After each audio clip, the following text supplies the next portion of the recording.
Assalamualaikum warahmatullahi wabarakatuh. Sahabat Tadabbur Visual, selamat datang kembali di ruang jeda dan perenungan kita. Sebuah ruang di mana kita nggak sedang berlomba-lomba menjadi yang terkuat, tapi mencoba jadi yang paling jujur di hadapan Allah. Oke, mari kita mulai perenungan kita kali ini. Kita awali dari dunia yang, kita kenal banget. Sebuah dunia yang rasanya tuh semuanya diukur pakai angka.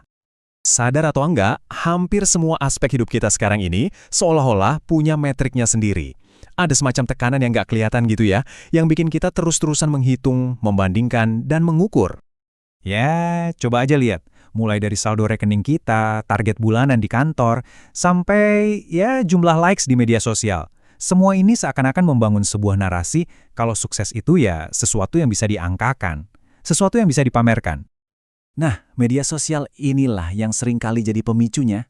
Kita scrolling, kita lihat etalase kehidupan orang lain, dan tanpa sadar, kita mulai deh membanding-bandingkan. Rasanya kok kayaknya semua orang larinya lebih kencang ya, sementara kita kayaknya ketinggalan di belakang. Oke, sekarang dari semua keramaian di luar sana, yuk kita coba bergeser sedikit ke dalam. Mengajukan satu pertanyaan yang jujur banget untuk hati kita sendiri.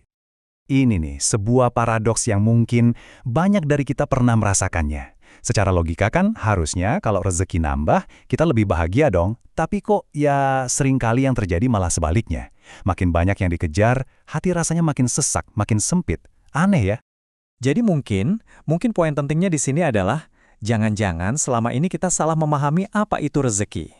Mungkin rezeki itu bukan sekedar soal kuantitas, bukan cuma soal banyak atau sedikit, tapi ada dimensi lain yang jauh lebih dalam, yang sedang Allah coba ajarkan ke kita. Dan untuk menjawab semua kegelisahan itu, Allah menurunkan petunjuknya. Sebuah cahaya yang indah dari surat Toha. Coba-coba kita resapi ayat ini pelan-pelan. Ini adalah sebuah teguran yang sangat lembut, tapi sekaligus begitu kuat. Allah secara langsung meminta kita untuk tidak memanjangkan pandangan pada kenikmatan duniawi yang dimiliki oleh orang lain. Para mufasir menjelaskan kalau ayat ini turun sebagai penghibur untuk Rasulullah SAW supaya hatinya nggak risau melihat kemewahan dunia. Subhanallah, ini adalah pesan penenang yang melintasi zaman dan sampai langsung ke hati kita hari ini. Nah, sekarang ayo kita bedah lebih dalam lagi. Apa sih makna sejati dari sebuah karunia menurut ayat ini? Di sini ada istilah yang indah sekali, Zahra. Kenikmatan dunia itu diibaratkan seperti bunga. Cantik, indah dipandang, tapi kita semua tahu, umurnya pendek, cepat layu. Ayat ini dengan luar biasa mau bilang, kalau kemewahan itu bukan tanda cinta dari Allah loh. Justru, itu adalah ujian. Jadi, kita sebetulnya dihadapkan pada dua cara pandang nih.